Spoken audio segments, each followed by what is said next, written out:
Today we are breaking down everybody's favorite topic. Today we're talking about rookie draft sleepers. In 2025 rookie drafts, these players are all going outside of the first 2 rounds, some of them in the 3rd round, some of them in the 4th round, and these are going to be guys that we are heavily targeting in our Dynasty rookie drafts, and you guys should be heavily targeting conversely as well. I got 3 sleepers. Danny has 3 sleepers. We're going to break all of these guys down. Danny, are you ready to get into some players that we are not leaving, or we're going to have a lot of shares of these players? Let's just put it that way. Yep, sleepers today, predominantly focusing on the guys going, round 3, round 4 in your rookie drafts. Obviously, the values and busts, the guys more so going in that top 24 range. We will be discussing at a later point in this week. But for now, once you hit round 3, round 4, and we're solely focused on accumulating as much talent, as much growing potential as we can, we got a couple guys that we are really intrigued on in that area of our drafts.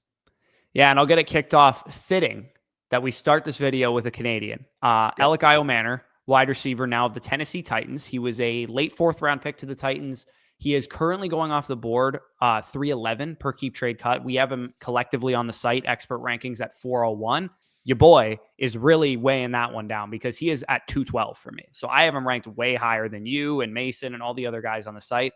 Both of us had him as a top 6-7 wide receiver in the class. On film, he separated well, 62nd percentile versus man coverage, according to Matt Harmon's perception. He dominated the Stanford offense in college with almost 40% of the team's receiving yardage and touchdowns. He had 77 yards per game in 2024 on an offense that only had 190 passing yards per game. So he was pretty much the entire offense. Then he goes to the combine. One of the biggest questions I had about him as a prospect was, okay, how athletic is this guy going to be? Blazes a 4.44, 9.71 RAS score, 85th percentile burst score. I'm honestly genuinely confused why he didn't go in the 2nd round. Honestly, I don't know what the issue was. Maybe he doesn't interview well or something like that. But he went in the late 4th round instead of the mid to late 2nd round. He finds himself in the wide receiver 3 upside tier in the prospect model, which I broke down in the wide receivers to target and avoid, alongside many of the wide receivers who went day 2 in this class. Jack Besh, Kyle Williams, Pat Bryant, Jalen Knoll. Him and Jalen Royals were the only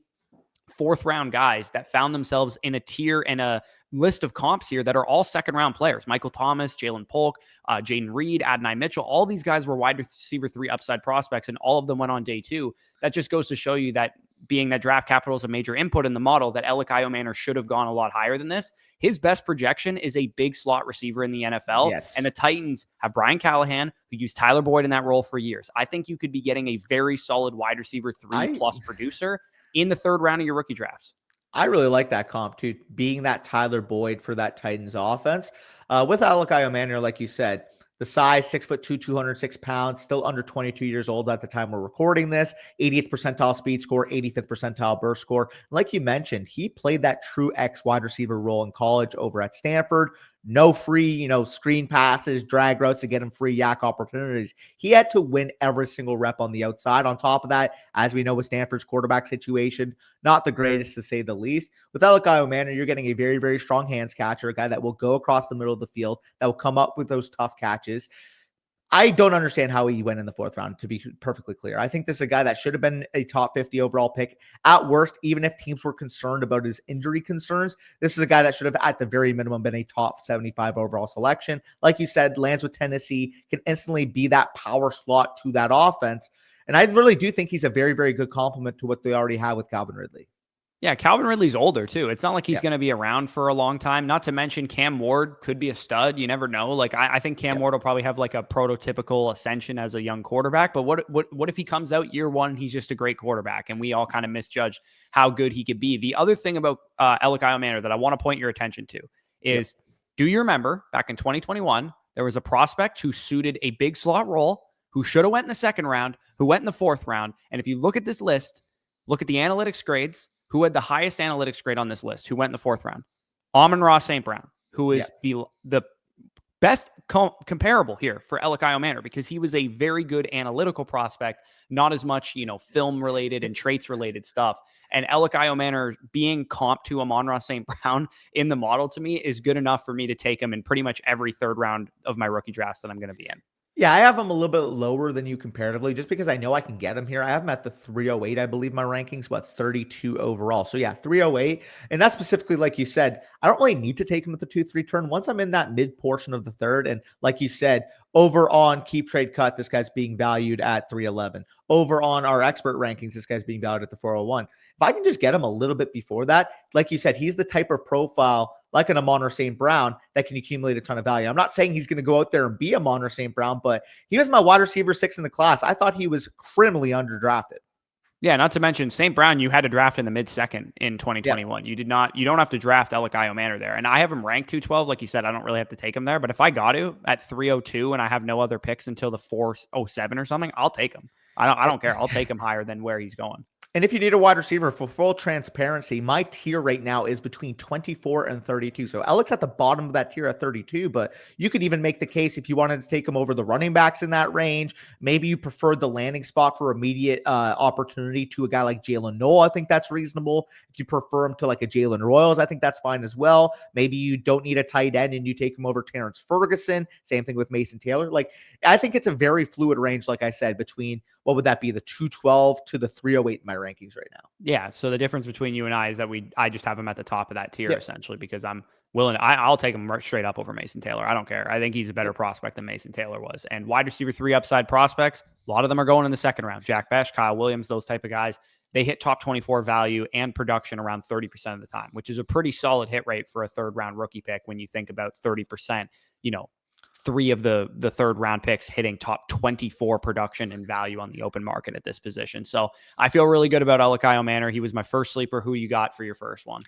Yeah, and a guy I feel really good about. I mentioned that range between 212 and 308 being extremely close. The guy basically smack in the middle of that for me is Jarquez Hunter of the LA Rams, my current 303, 306 in our expert rankings, 408 on Keep Trade Cut. And spoiler alert for those of you watching right now, Corey actually has him much more aligned to the Keep Trade Cut ranking than our expert ranking. Let me make the case for Jarquez Hunter. You might have some fight back, but ultimately, I'm extremely excited about the explosive back landing with Sean McVay and the Rams. Went at the top of the 4th round for the LA Rams after an offseason that Sean McVay was basically pleading for the Rams to add a stylistically different back to Kyren Williams and to Blake Corum. In fact, calling for a more versatile run game. I'll show you this graphic on the screen, probably leave it up for about 10 seconds if you guys want to read it. But the summary of this presser for Sean McVay is he wants to, keyword, vary the look of his run game after having very consistent looks all year. And that's going to happen. I mean, you have Kyren Williams. You have basically Kyren Williams' clone there with Blake Corum. You don't really have a different style back on your team.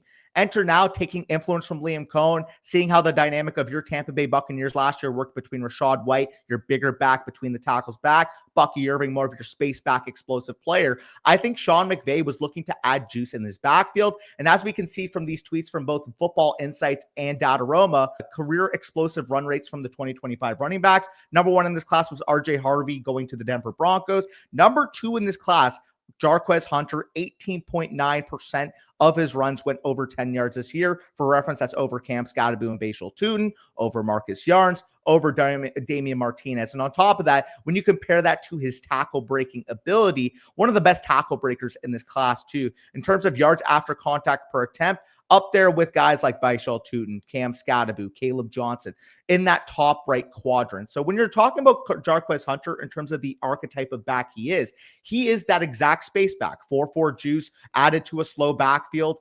I'm not saying he's going to go out there and have a Bucky Irving rookie season. If he went out there and had nearly 1,100 rushing yards, 5.4 yards per carry, we'd be talking about this guy's a top 10 dynasty back. That's not necessarily what I'm saying. However, can he be a Jaylen Warren type of back in the system where maybe Kyren Williams is taking the dirty carries between the tackles touches and McVay is able to use that skill set in space? That is what I saw from Jarquez Hunter. My comp for him in the pre-draft cycle was Jaylen Warren, and I do think this is a perfect fit for him at the top of the 4th round. Hence why I'm willing to get aggressive and draft him in the mid-3rd.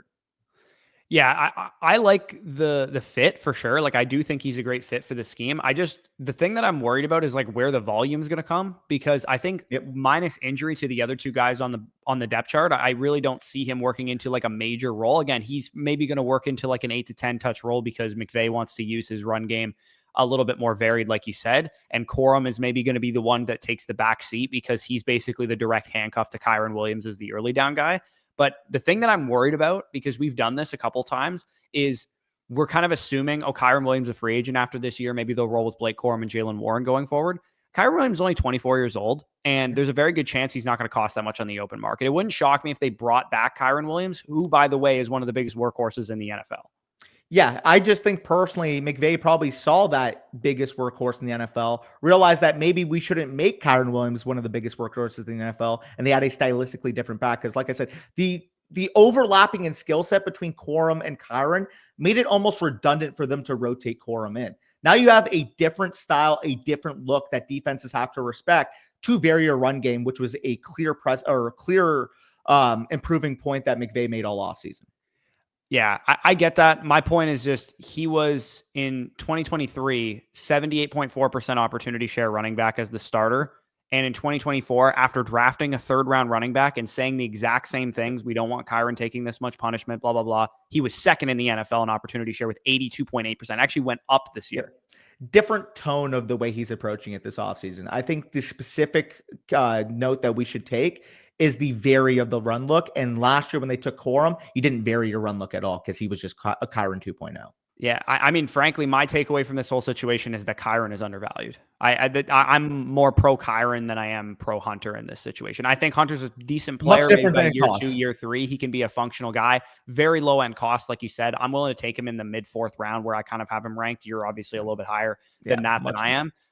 But to me, he's kind of like, as of now, like a handcuff with some upside potentially if he can work in the backfield a little bit more. And full transparency, in the pre-draft cycle, he was my RB15, Corey's RB22. So you're kind of seeing the difference in player evaluation. I think there's a realistic opportunity where if he did get a 15 touch carry or a 15 carry type of game, was able to explode a run, we're talking about one of the easiest risers on the market, given the insulation of that situation.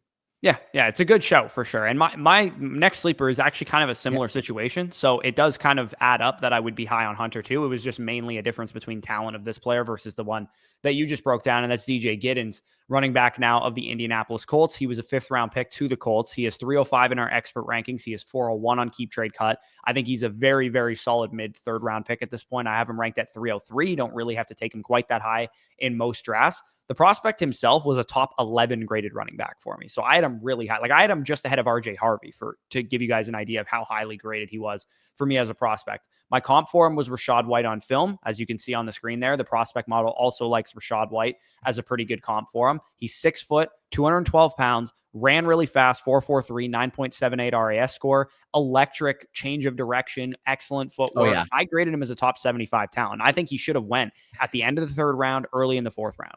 Yeah, I agree with you. I mean, he's your 303. He's my 304. Difference being that I had Jarquez Hunter 1 spot higher. I really like the spot there in LA. Yeah, I think you made the case for DJ Giddens. He's a guy that I comped to Kenyon Drake. Kenyon Drake may be more of a slow burning type of develop. Obviously, we saw him in the first couple of years' career kind of being used sparingly. We see him have that career year with the Arizona Cardinals. We're not saying that, DJ Giddens in year 1 is going to supplant Jonathan Taylor. No, but Jonathan Taylor is on a contract year. Jonathan Taylor may very well not be brought back. And we both thought that for DJ Giddens specifically in terms of his development path, maybe learning behind a vet like Jonathan Taylor in year 1 was actually the more ideal situation than getting thrust into a role right away.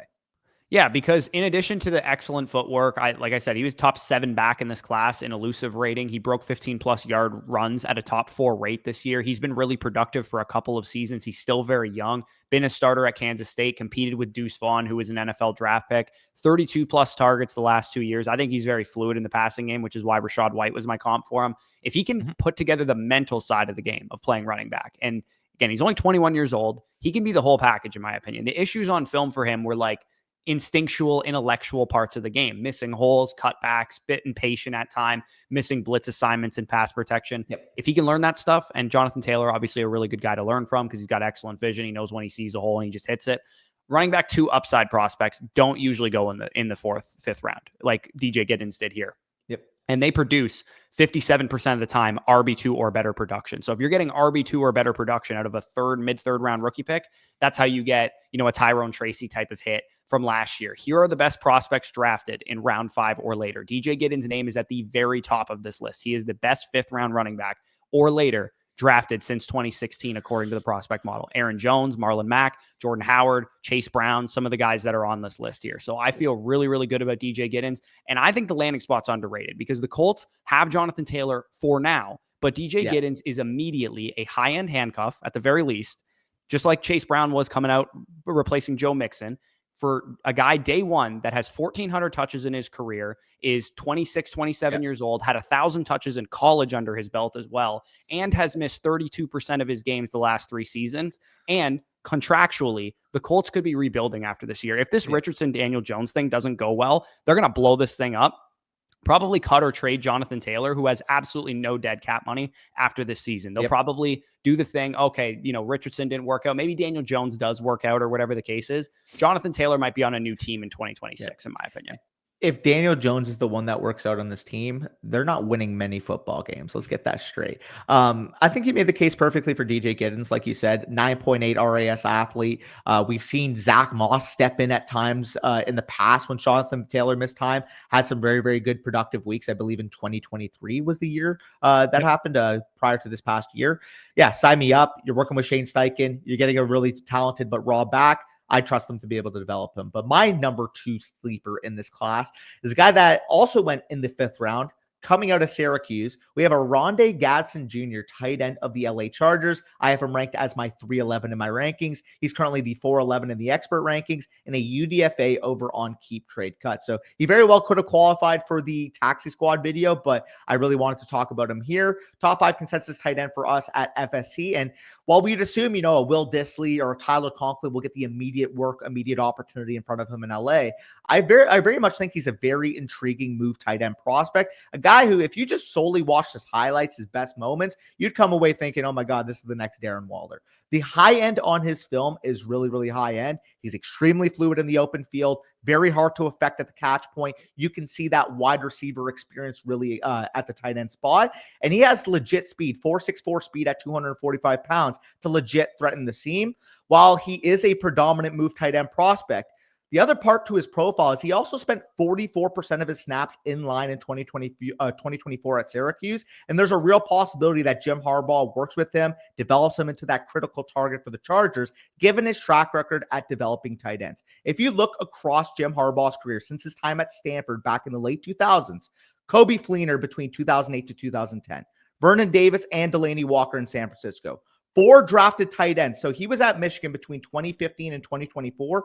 4 drafted tight ends in that time between 2015 and 2025, including top 10 pick Colson Loveland. Luke Schoonmaker was a 2nd-round pick. Zach Gentry was a draft pick of the Pittsburgh Steelers. And if you remember the good old-fashioned Jake Butt back in 2016, Jake Butt never tears his ACL. He probably would have been a top 2-round pick. But you look at the history of Jim Harbaugh taking these athletic guys at tight end, developing them both into NFL prospects, and specifically in his time in San Francisco, Vernon Davis and Delaney Walker having career years under him. I trust him in being able to develop a fellow move tight end with Gadsden, who he's not Colson Loveland, but in terms of archetype, similar size, 6'5", 243 versus 6'6", 248. You can see him being used the way Colson Loveland was at Michigan. Again, he's not that right now, but I trust Jim Harbaugh to be able to get the best out of him. And when you're talking about a 4th-round flyer, specifically in tight end premium leagues, he's the type of guy I want to be taking shots on. A guy that I fully believe, if he's developed properly, can eventually be the number 2 weapon for Justin Herbert's passing game. And we already have a quote from Jim Harbaugh talking about the selection of Oronde Gadsden. We love you, and we got a spot where you're going to help us immediately. Yeah. Will Dissly and Tyler Conklin can block year 1 for Gadsden. Get him on the field. Let him be a high targets per route run, yards per route run, Chiga Conquo, Jonnu Smith kind of role. And we'll get excited about him going into year 2. I think if that happens, even if that happened, doesn't produce a whole lot, just good peripherals, he'll probably rise up the Dynasty tight end value charts, and you can kind of trade him off if you don't believe in him. Like, that's, I think, the worst case scenario for a guy like this. Like, obviously he could take a long time to develop and not get on the field, period. But I feel really good about Gadsden if he's on the field being able to produce. Like, even guys like Noah Gray have a little bit of value on the market right now, and this is year 4 of his career. Like, Gadsden doesn't have to produce year 1, and yet it's hard to envision him losing value from a 4th-round rookie pick regardless. Yeah, and Trey Harris and QJ and Mike Williams are the ancillary receivers right now behind Ladd McConkey. Like, you can carve out a pass-catching role in that offense, and maybe even like just a red zone role early on. Like, I think they're going to find ways to get him on the field. Maybe a Donald Parham role right away. Yeah, exactly. But like you said, Colston Loveland was the offense in Michigan when Jim Harbaugh was there. And he's not as good as Colston Loveland, but he is a move tight end like Colston Loveland was. So he has no problem centering his offense around a guy like that. And Ladd is obviously going to be the number one receiver there. But I do think that Gadsden can work the middle of the field, play the slot. They don't actually really have a slot receiver right now. Mike Williams, an outside receiver. Hugh J, size-wise, a little bit more of a gadget outside wide receiver. Trey Harris could play the slot for sure, but he's more of an outside receiver. And Ladd McConkey could play the slot, but is more of an outside receiver as well. Also, one more note on Jim Harbaugh's resume. Forgot to add in A.J. Barner, another drafted Michigan tight end. So a lot of success developing the tight end position. For sure, yeah. And Gadsden might go undrafted in some of the leagues that you guys are in. If you're on the board 411 or whatever, grab him because he's definitely the type of dude I'm willing to spend a draft pick on. I have him ranked in like the late third, early fourth. Like I have him ranked a lot higher than where he goes. And yes, he will be an honorable mention in the Taxi Squad video, which will be coming out later today. We're covering sleepers and Taxi Squad stuff today. Tomorrow we'll be covering values in the first 2 rounds, fades in the first 2 rounds for those of you guys wondering video schedule wise. My third sleeper is also a tight end who I do have ranked over Gadsden, and I have him ranked a decent amount over Gadsden. He is my 301 right now, and he is going off the board 312, 306, expert rankings and keep trade cut respectively, and that's Harold Fannin, now of the Cleveland Browns. I have him ranked straight up over Terrence Ferguson. I have him ranked straight up over Elijah Arroyo. He is my tight end 4 just behind Mason Taylor, and I say just behind because it is really close. The reason is because Harold Fannin dominated in college. Like no production we have never seen. I'm not exaggerating here when I say he is 100th percentile in 5+ metrics in the tight end prospect model. And he is the tight end 1 in the model, even despite 67th overall draft capital. Of course, if Colston Loveland had tested, he wouldn't be, but still, he is a highly valued prospect. You can see some of his comps, his new teammate, David Njoku, Noah Fant, and 3rd-round pick, Mark Andrews, the best comp there, given the draft capital similarities. Career yards per route run, 2.99, best in the model since 2016. Every drafted tight end, 100th percentile. 3.76, best season yards per route run, 100th percentile. Yards per team pass attempt of 3.7, 100th percentile. 48.2% receiving yards or reception market share, 100th percentile. 58.5% dominator rating, 100th percentile. 26.5 PPR points per game in his best season, 100th percentile. I could keep going. There's more. 33.75 analytics grade in this model. Only Brock Bowers and Kyle Pitts were better. Only Brock Bowers and Kyle Pitts. McBride, Goddard, Harrison Bryant, Gerald Everett, Tucker Kraft, Jonnu Smith, Troutman. We've had good tight end prospects come from small schools before. McBride being the biggest example and Goddard being a good example as well. These guys did not dominate like this. He had 1,500 yards this year. He had 13 targets, 11 receptions, 137 and a touchdown against Penn State. He had 8 for 145 and 1 against Texas A&M. Those were the only Power 5 games he played this year. So I actually do have Gadsden 1 spot higher. Fannin I have at 312, but I think you're making a very good case. The other factor too is when you're looking at the Brown situation, Jerry Jeudy, Cedric Tillman, what else are we looking at in terms of realistically the long-term wide receiver core? If you're not betting on a small school prospect like this, when are you ever betting on a small school prospect would be my point on this. I genuinely think the offense will function between Njoku and Jeudy. And then we're going to see a lot more 12 personnel with a guy like Harold Fannin being used in that Isaiah likely move tight end type of role. I think Njoku is going to be your Y. I think he's going to be your inline guy. And I trust Kevin Stefanski to be able to move him into advantageous situations, advantageous matchups across the field. Because like you said, I mean, we just don't see tight ends with this level of production. Again, I slightly had Gadsden higher. I had him 0.5 higher in my prospect grade. And I did like the landing spot with the Chargers more than I did with the Browns. However, you can combat that with the fact that you're getting 3rd round capital here to an offense that you expect to be able to use the best for Harold Fannin. We even heard reports going into the draft how enamored they were with Fannin. Obviously, now he lands there. They see the success with Likely. They know the combination there between Andrews and Likely with Baltimore. I think we see a very similar type of offense. Yeah, not to mention, let's face it here. Harold Fannin, 67th pick is borderline 2nd round capital also. Yeah. And David Njoku has struggled to stay healthy. Has 1 more year left on his current deal. Me and you both love David Njoku. So I'm not speaking on how we feel about David Njoku. I'm speaking on how maybe the team feels about David Njoku. 1 more year left on his deal until we're into void years. Great player. We obviously like him, but he has struggled to stay healthy a little bit. Yep. And the offense is a little bit of a dumpster fire in general. Maybe needs a reset. The high-end comp for Fannin, playstyle-wise, is precisely a young David Njoku, a young small school David Njoku coming out. Maybe a little bit less athletic than David Njoku, but a lot more productive. than David Njoku. Probably not going to be great for your dynasty team year one, I would imagine. Maybe it's a lot of 12 personnel. We see good underlying metrics for him or whatever. But I would not be shocked if by year 2, year 3, he is one of the more productive PPR scam tight ends in the NFL, because he's not quite as athletic as like an Evan Ingram, but that's how you would use him. Yeah. Well, Evan Ingram specifically in Jacksonville, I would say. If we saw Evan Ingram in Jacksonville where he's being force-fed 8 to 10 targets per game on drag routes, sure, we can have a conversation. Is that an optimal way to play offense? No. But guess what? If Jerry Jeudy is your only other threat at wide receiver, Cedric Tillman, again, it's yet to be seen. Can he be a full-time X receiver? Obviously, he showed some flashes, but got hurt last year. Very, very bad concussion. Hopefully, he can recover fully. But he is a question mark at this point to be the number 2 wide receiver. Like you said, if they do end up losing Njoku for an extended period of time, who's to say Fannin can't play that immediate big slot role and get fed, like you said, 7, 8, 9 targets on a given contest? We saw Cedric Tillman getting 8 to 10 targets a game. Yeah, Njoku's missed 5 or more games in 3 of the last 6 NFL seasons. Like he's not been on the field like consistently for a lot of the time. And like I said, maybe they're just growing tired of that. He makes a lot of money. They don't want to re-sign him. They're rebuilding, that kind of thing. I think Fannin has a lot more. Like, I think people are looking at the immediate situation right now and going, terrible option, bad offense, behind Njoku, all that kind of stuff. A calendar year from now could be a lot different. They could have a first overall pick quarterback coming in, or maybe Shadur Sanders is good. We have no idea. And this could be the number 2 target in this offense a year from now. Like, we have no idea what's going to materialize. All I know is this is a talented prospect who probably should have, like, if he had gone to a better landing spot, would be going a lot higher. Yeah, and speaking of Shadur Sanders, we head on to my number no, I'm kidding. My number 3 sleeper is Devin Neal of the New Orleans Saints, ranked as my 305 in this class, 309 in our expert rankings, 309 on Keep Trade Cut.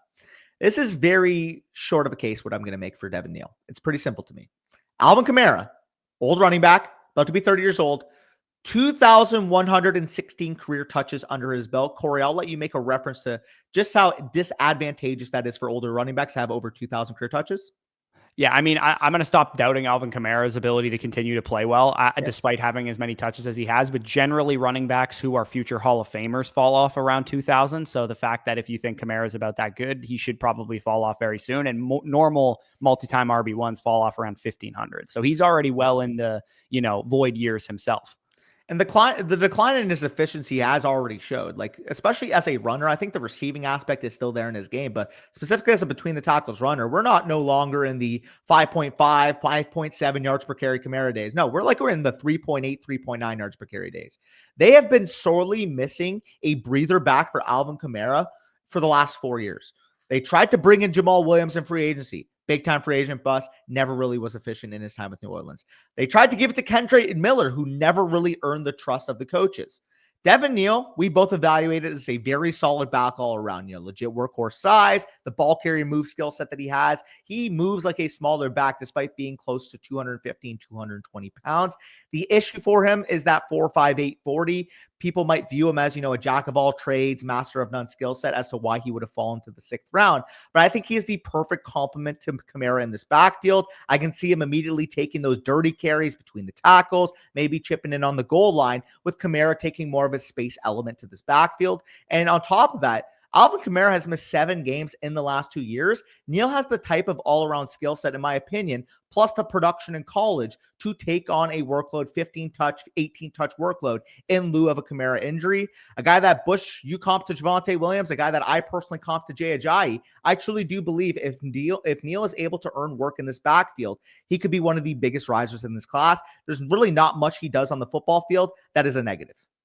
Yeah, like, we loved the running back class's depth this year. Unfortunately, so many of them fell to like the 5th, 6th, and 7th round, where we were hoping that we would get a 4th round Damian Martinez, a 4th round Devin Neal, a 3rd round DJ Giddens, all this kind of stuff. I mean, I have Giddens outside of the top 24 overall players. He is my next highest rated running back, but Neal is right after him. I have him at 31 overall. I'm very comfortable taking 29 him this for high me. Because, kind of like you said, similar to what I said about Giddens, there's a path for him to actually get playing time right away. And it could be just as soon as a handcuff, right?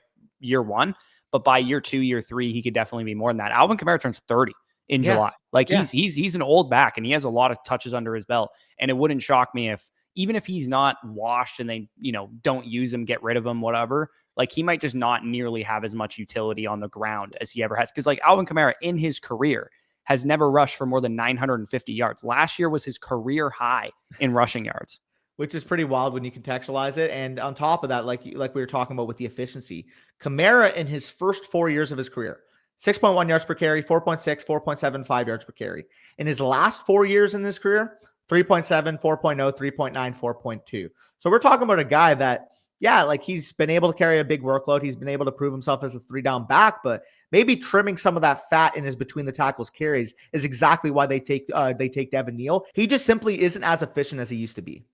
Yeah, and even as a receiver, I mean, he was consistently like an over 9, sometimes 10 yards per reception guy, and he was 8 last year, 6.2 the year before that, 8.6 the year before that. So yeah, he's still a good player. I'm sure Kamara is still going to probably be a functional fantasy asset this year, but at the very least, at the absolute worst case scenario, you have his handcuff. You have his handcuff.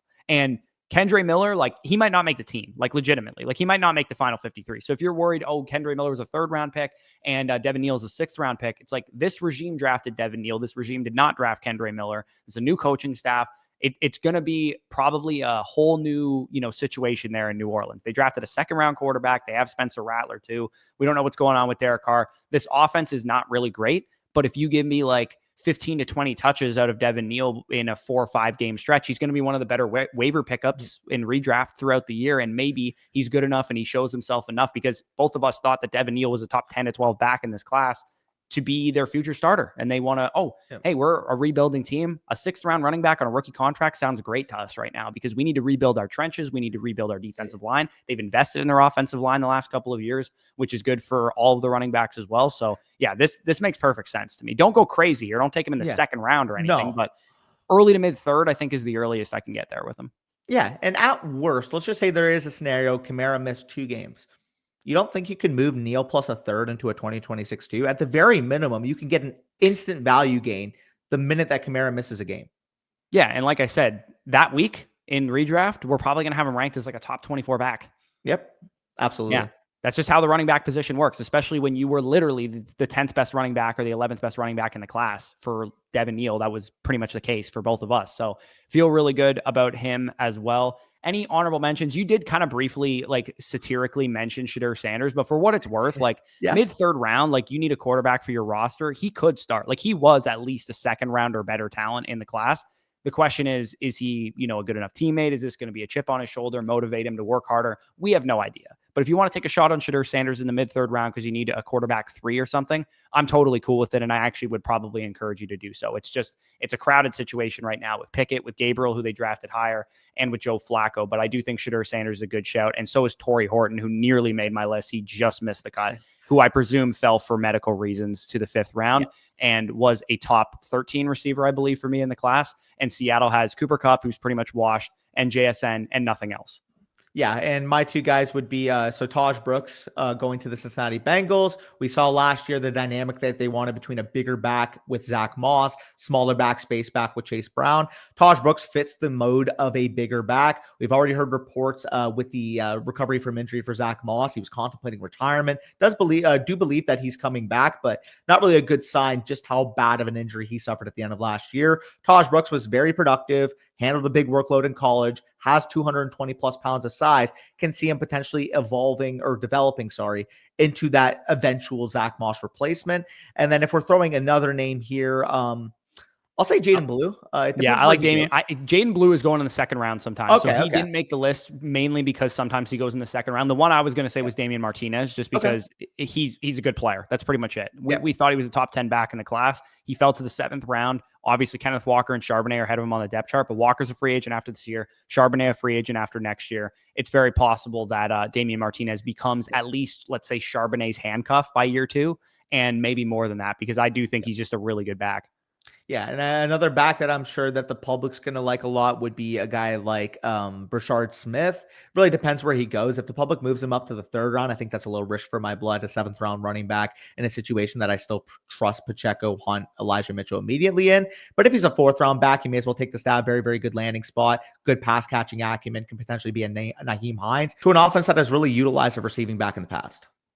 Yeah, and Martinez and Horton both might make the undrafted list because they're borderline getting drafted right now. So you might hear me talk about them later today a little bit more in depth. But yeah, lots of guys that 3rd, 4th round this year is the Wild West, man. There's no consensus. You just take whoever you like pretty much at this point. And these are the guys that we like. So that's why we're talking about them. Yes, sir. All right. So if you guys want all of our rookie rankings, all of our draft guide, you want more in-depth look on some of these players, we have player cards and write-ups for everybody that we talked about today, including the honorable mentions that we kind of threw out last minute. Check out the draft guide. It is fully updated post-draft. These sleepers, we're going to have values and busts and, taxi squad guys in the next couple of videos. Stay tuned. Make sure you're subscribed. Like the video if you enjoyed. Comment down below. Who's your biggest sleeper in the class? We'll go back and forth with you over there in the comments. And of course, stay tuned for the rest of the week. We're going to be getting a Dynasty trade value chart update coming to the site very soon. And that'll also mean we're going to be breaking down some Dynasty trade targets among veterans as well very soon as well. So definitely stay tuned for all of that stuff. But with that being said, peace out, and we'll talk to you soon.